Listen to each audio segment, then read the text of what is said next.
Assalamualaikum warahmatullahi wabarakatuh. Apa kabar untuk seluruh penonton video saya dari Sabang sampai Merauke? Semoga selalu diberi keberkahan rahmat, dimudahkan segala urusannya oleh Allah Subhanahu wa Ta'ala, dimudahkan rizkinya, serta diberi hidayah oleh Allah Subhanahu wa Ta'ala untuk orang-orang yang belum mendapatkannya. Kembali dalam video kali ini, saya akan membahas kitab Ba'alawi, kitab jadul, kitab lama, yaitu kitab Tadhkirunas, seperti yang sudah sering saya bahas.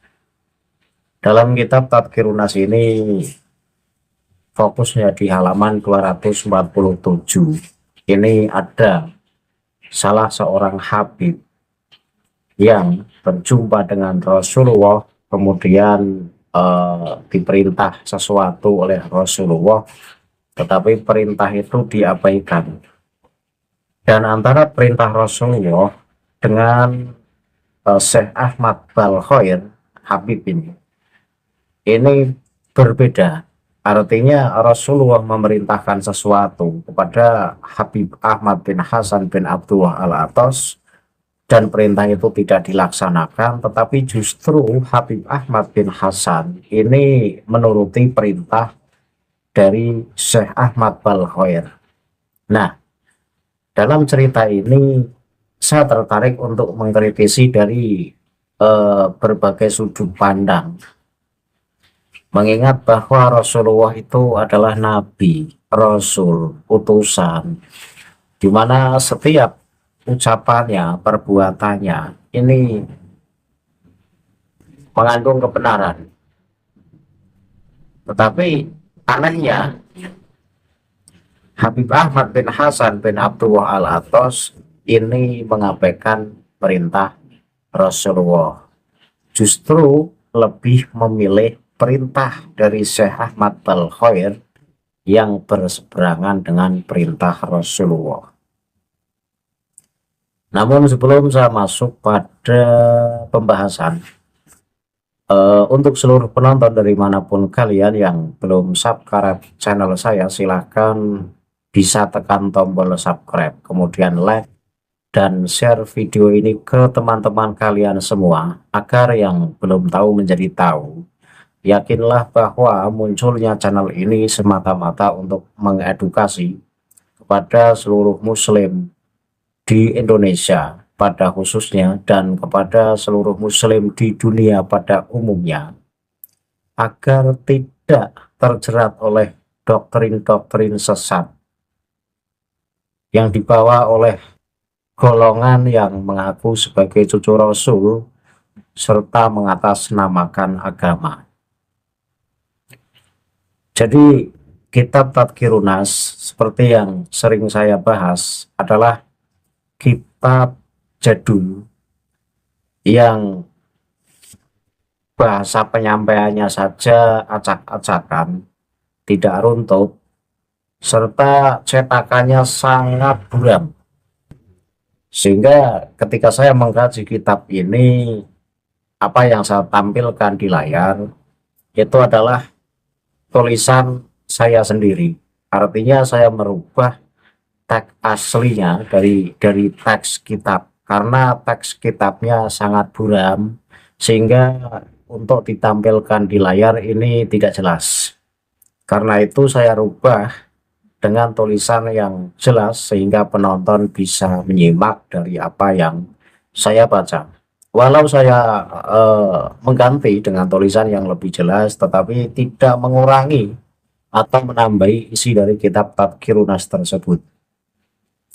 Jadi kitab Tadhkirunas ini adalah kitab yang memuat tentang kalam dari Habib Ahmad bin Hasan bin Abdullah Al-Atas. Di sini ratusan terkumpul cerita-cerita khurafat yang cenderung tidak masuk akal. Makanya saya sering banget mengkaji kitab ini, karena seringnya cerita-cerita yang dimuat dalam kitab Tadhkirunas ini condong ke tahayul. Maka untuk meluruskan ajaran Rasulullah yang baik dan benar, perlu saya kaji kitabnya, kemudian saya tabrakkan dengan ajaran-ajaran Rasulullah. Yang akan saya baca adalah kitab Tadhkirun Nas halaman 247. Teksnya saya tampilkan di layar sehingga penonton yang kebetulan bisa membaca tulisan Arab ini bisa ikut menyimak. Dan yang tidak bisa cukup mendengarkan saja karena pada intinya pun sama, nanti akan paham atas apa yang saya sampaikan. Langsung saja saya baca teksnya. Bismillahirrahmanirrahim. Wa waqa'a li marratan qabla ra'aitu an-nabiyya sallallahu alaihi wasallam fi ramadhana fa amarani an ahtajima faqala li asy-syaikhu Ahmad bal khair la tahtajim fa innal hijamata makruhatun fi ramadhana fatarabtuha famarartu ba'da ru'ya faraftu annaha uqubatun mukhalafati amrohu sallallahu alaihi wasallam. Jadi suatu ketika kebetulan saya melihat Nabi Muhammad Shallallahu Alaihi Wasallam di bulan Ramadan. Ini berarti yang cerita adalah Habib Ahmad bin Hasan bin Abdullah Al-Atos. Suatu ketika kebetulan Habib Ahmad ini berjumpa Rasulullah. Jadi pertemuan ini kemudian Rasulullah itu memerintahkan Habib Ahmad bin Hasan agar melakukan pekam. Jadi pekam itu mengeluarkan darah dari bagian tubuh. Jadi pada saat Rasulullah memerintahkan pekam kepada Habib Ahmad bin Hasan bin Abdullah Al-Atos, ini Habib Ahmad lagi menjalankan puasa Ramadan. Berarti kan siang-siang atau enggak ya sore, pokoknya sebelum masuk waktu maghrib. Jadi seringkali kitab-kitab Ba'alawi ini memang gemar memuat cerita, yang cerita itu ketemu Rasulullah, mimpi Rasulullah, walaupun Rasulullah itu sudah lama wafat. Entah kenapa, saya juga bingung.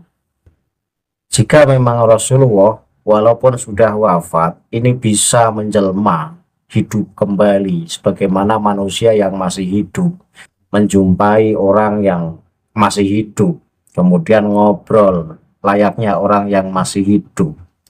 Tentu tidak hanya klan Ba'alawi saja yang sering dijumpai Rasulullah, mengingat cucu Rasulullah kan banyak. Tidak hanya dari jalur Alwi saja.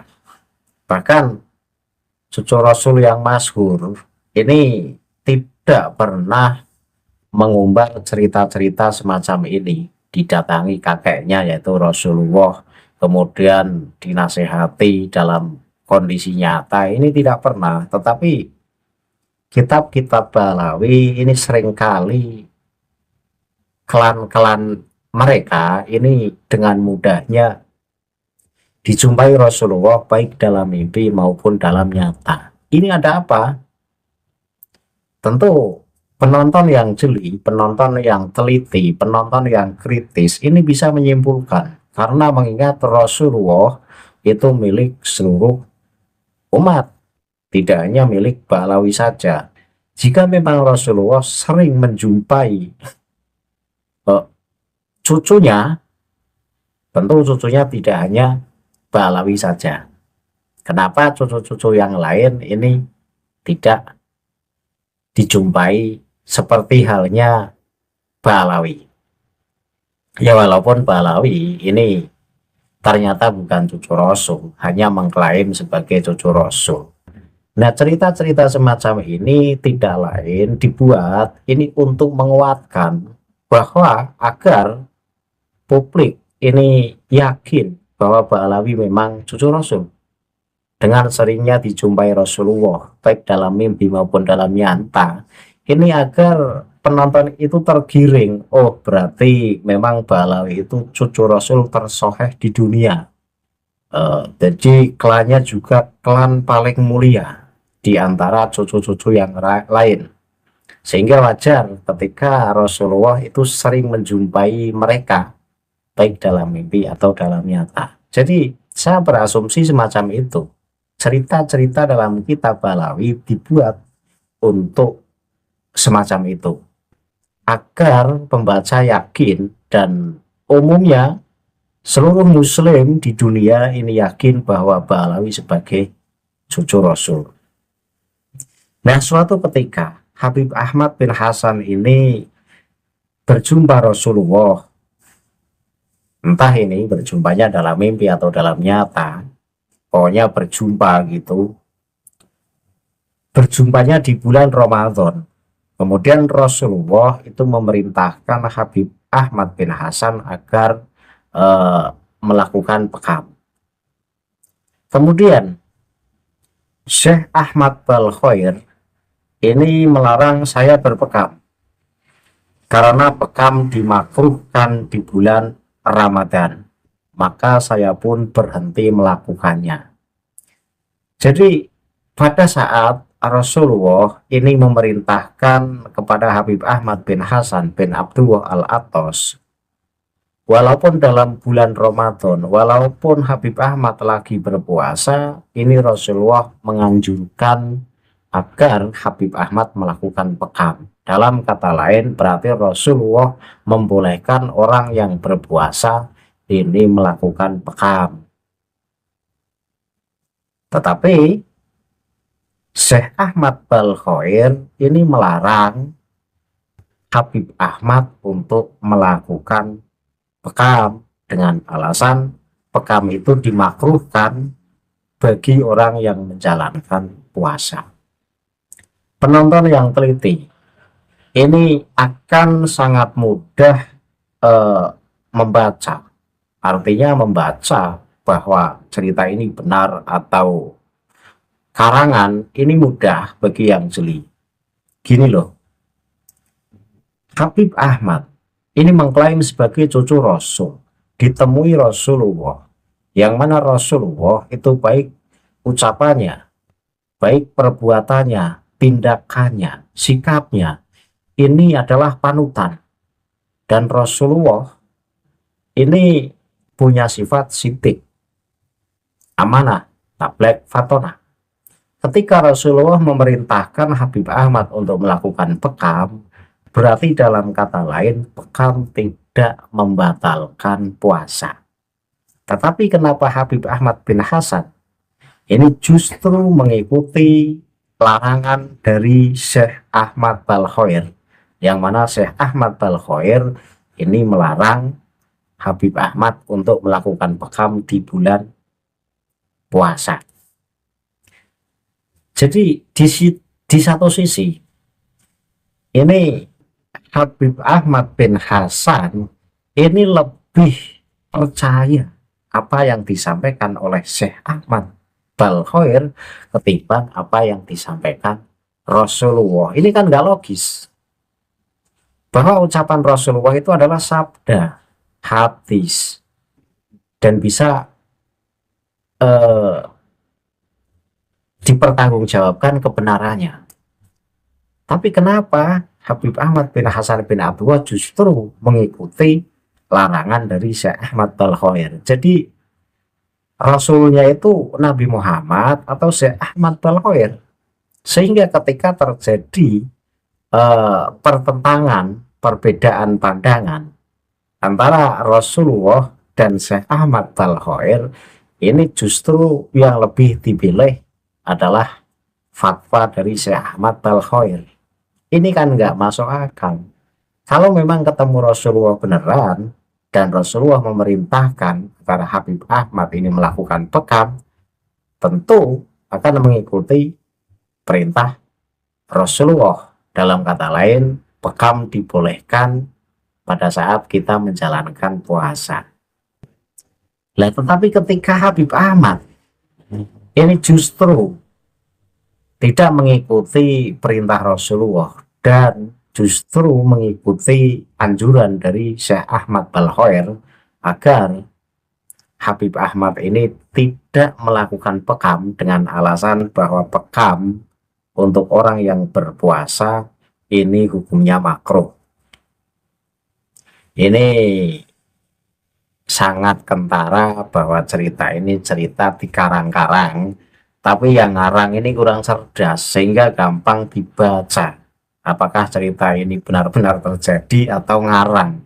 Ini ngarang, ini cerita, karena tidak mungkin lah orang yang ketemu Rasulullah kemudian Rasulullah memerintahkan pekam itu dibolehkan untuk orang yang berpuasa, kemudian justru memilih pendapatnya Syekh Ahmad Balkhoir yang melarang bahwa pekam itu makruh ketika dilakukan oleh orang yang berpuasa. Ya walaupun makruh ini berarti masih boleh dilakukan, karena makruh itu kan kalau ditinggalkan lebih baik, kalau dilakukan tidak mendapatkan dosa.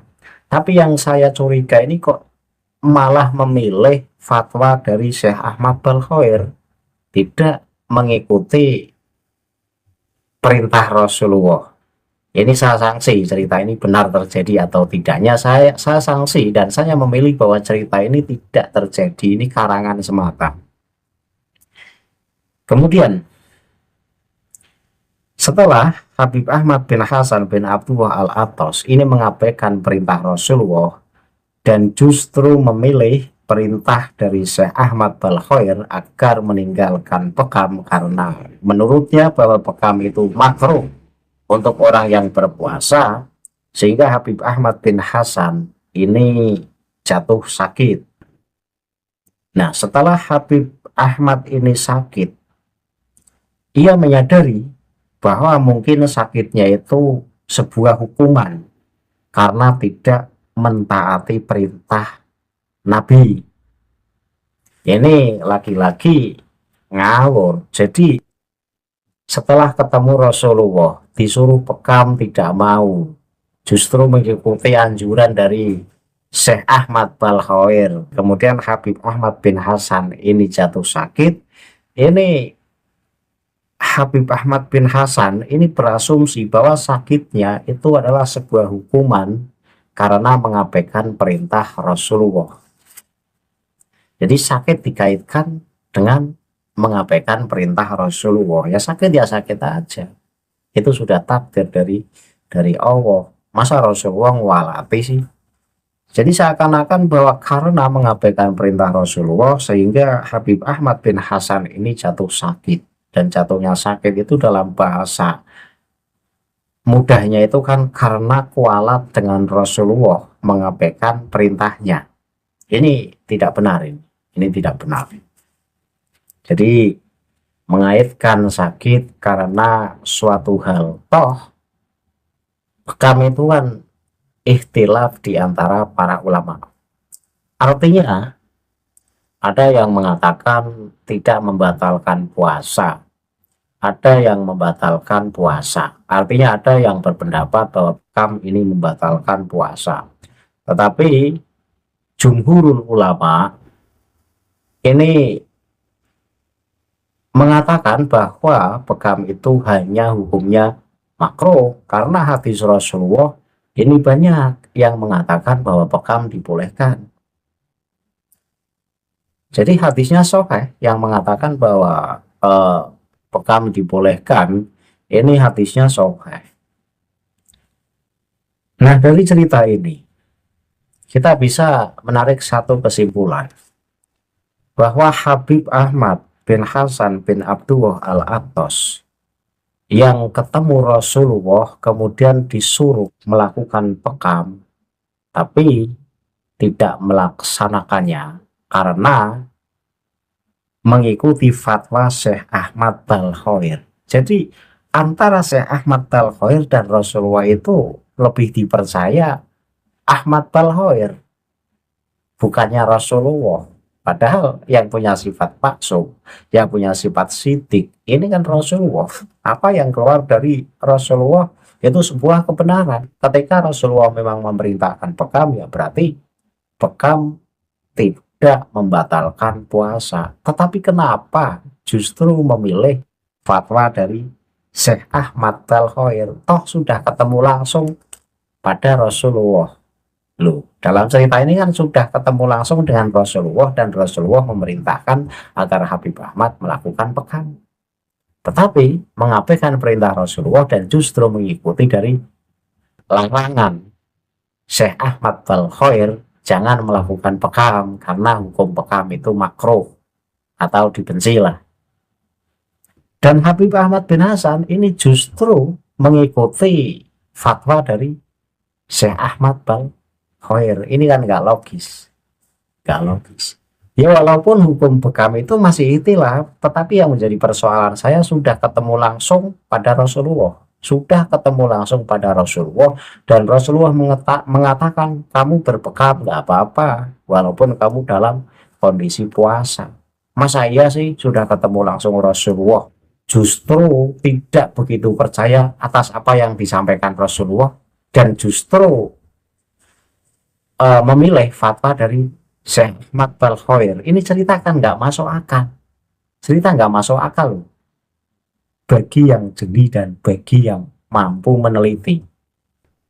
Kita bayangkan saja, andaikan kita berjumpa langsung dengan Rasulullah, kemudian Rasulullah memerintahkan walaupun kamu lagi puasa, kamu boleh melakukan bekam. Kemudian kita membaca kitab, dan dalam kitab fikih itu hukum bekam ikhtilaf. Ada yang mengatakan boleh, ada yang mengatakan tidak boleh atau membatalkan puasa, dan jumhurul ulama mengatakan bekam makruh. Tapi karena kita sudah ketemu langsung dengan Rasulullah dan Rasulullah mengatakan bahwa bekam itu boleh dan tidak membatalkan puasa, masa kita lebih memilih kitab-kitab fikih? Ini kan kacau. Wong sudah ketemu sumber hukumnya langsung. Rasulullah itu kan sumber hukum setelah Al-Quran, ya kan? Nah, disinilah kejanggalan cerita dalam kitab Tadhkirun Nas ini. Maka untuk santri, untuk Gus, kiai, kritis, jeli, teliti itu penting agar kita itu tidak mudah terkecoh oleh ajaran-ajaran yang menyimpang, oleh ajaran-ajaran yang dibuat untuk menuruti kepentingan. Jadi jangan samaan wa ta'atan saja. Kita juga punya hak meneliti karya seseorang, yaitu kitab. Nah, ketika isi kitab di situ tidak berseberangan dengan ajaran-ajaran Islam yang semestinya, ya tidak perlu kritisi. Tetapi ketika isinya itu berseberangan dengan nilai-nilai Islam yang sesungguhnya, ya kita boleh mengkritisi, bahkan harus mengkritisi. Jadi jangan mau ditakut-takuti dengan kata kualat. Oh, kamu berani-berani mengkritisi kitab Tadhkirun Nas, itu yang ngarang wali loh, Habib Ahmad misalnya. Lalu isinya salah, isinya menyimpang, masa kita diam dan kita tidak berani mengkritisi? Ya dikritisi, nggak apa-apa. Nggak ada kata kualat ketika memang tujuan kita baik dan benar. Dan siapapun itu boleh dikritisi. Karena manusia ini tidak punya sifat maksum. Manusia biasa loh. Ini tidak punya sifat maksum. Jadi setiap manusia itu layak dikritisi oleh manusia lainnya. Tidak pandang itu Habib Ahmad bin Hasan bin Abdullah Al-Attas. Ketika pernyataannya ini cenderung menyimpang dan terlalu mengada-ada, ya kita kritisi. Kalau ada yang mengatakan jangan berani-berani mengkritisi Habib Ahmad itu wali, nanti kamu kualat, itu doktrin. Pernyataan semacam itu doktrin. Ya, sebuah keilmuan ini tidak akan berkembang ketika kita vakum di situ. Apa yang sudah disampaikan oleh orang yang sudah masyhur disebut sebagai wali misalnya, Lantas apa yang disampaikan itu menyimpang dari ajaran Islam yang semestinya. Kemudian karena populernya bahwa orang tersebut dikatakan wali, kita tidak berani mengkritisi. Ya, ini adalah sebuah masa kemunduran ilmu kalau kita tidak berani mengkritisi. Karena ilmu bisa berkembang, ilmu bisa maju. Ini berkat satu sama lain saling mengkritisi. Mengkritisi ini mengoreksi mana yang tidak cocok. Jadi mengkritisi dan menghujat itu beda. Kalau mengkritisi itu ada dasarnya, ada kaedahnya. Tapi kalau menghujat ini ada unsur kebencian dan sentimen. Beda, jangan disamakan. Jadi apa yang saya sampaikan bahwa dalam kitab Tadkirunas halaman 247 yang dikatakan bahwa Habib Ahmad bin Hasan bin Abdullah Al-Atos yang berjumpa dengan Rasulullah secara langsung, kemudian Rasulullah membolehkan bekam kepada Habib Ahmad yang lagi menjalankan puasa bulan Ramadan. Kemudian Habib Ahmad ini justru memilih fatwa dari Syekh Ahmad Balkhoir, yang mana Syekh Ahmad Balkhoir ini mengatakan bahwa bekam itu termasuk perbuatan yang tidak disukai. Artinya ketika kita lagi puasa Ramadan kemudian kita melakukan bekam, nah maka bekam itu walaupun boleh tetapi sifatnya makruh atau perbuatan yang tidak disukai. Dan Habib Ahmad ini justru memilih fatwa dari Syekh Ahmad Balkhoir. Ini nggak logis karena sudah ketemu langsung Rasulullah dan Rasulullah sudah membolehkan. Saya kira penonton paham bahwa sabda Rasulullah ini selalu benar. Ketika Rasulullah menganjurkan sesuatu dan membolehkan sesuatu, ya memang itu kebenaran. Kenapa justru memilih fatwa dari ulama lain, yang mana ulama lain itu kan sumber fatwanya dari Al-Quran dan Al-Hadis. Ini nggak masuk akal. Ya semoga penonton paham apa yang saya kritisi, dan cerita ini cenderung cerita yang dibuat-buat. Saya yakin ini tidak terjadi beneran, tidak jumpa Rasulullah beneran. Nah dibuat cerita semacam ini ya seperti yang sering saya katakan, agar dianggap bahwa Balawi memang cucu Rasul tersoheh di dunia. Itu saja tujuannya. Jadi entah kenapa orang-orang Balawi ini seringkali halu, seringkali membuat cerita-cerita yang khurafatnya atau bahasa kasarnya dobolnya atau bohongnya ini luar biasa. Cuma ya untuk Muhyiddin ini susah sekali disadarkan. Artinya masih tetap ngotot bahwa Balawi itu benar-benar cucu Rasul. Dan cerita-cerita khurafat yang keluar dari mulut Balawi itu dianggap sebagai sebuah kebenaran. Jadi dianggap sebagai sebuah keramat yang harus diyakini. Lah ini kan kacau kalau pemahamannya semacam itu. Saya akhiri kajian ini. Jika ada salah kata saya mohon maaf. Akhirul kalam, billahi taufiq wal hidayah. Wassalamualaikum warahmatullahi wabarakatuh. Salam waras untuk seluruh muslim di Indonesia.